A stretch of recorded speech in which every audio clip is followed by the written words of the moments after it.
ദൈവിക ജ്ഞാനത്താൽ നിറഞ്ഞ വ്യക്തിയായിരുന്നു ധന്യൻ ജോസഫ് വിധേയത്തിലച്ചൻ. പരിശുദ്ധാത്മാവിന്റെ വരദാന ഫലങ്ങളുടെ നിറവ് അദ്ദേഹത്തിൽ പ്രകടമായിരുന്നു.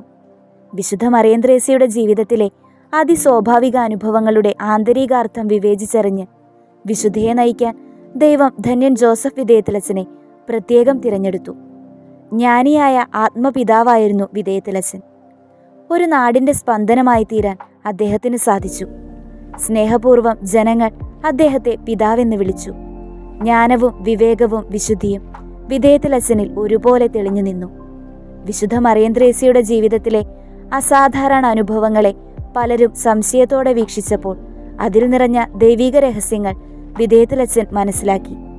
അദ്ദേഹത്തെ സംബന്ധിച്ച് പ്രാർത്ഥന ഒരു ക്ലിയർ കാഴ്ചയായിരുന്നു. അത്രമേൽ വ്യക്തമായി ദൈവത്തിന്റെ നിഗൂഢ രഹസ്യങ്ങൾ വായിച്ചെടുക്കാൻ വിധേയത്തിലച്ചന് സാധിച്ചു.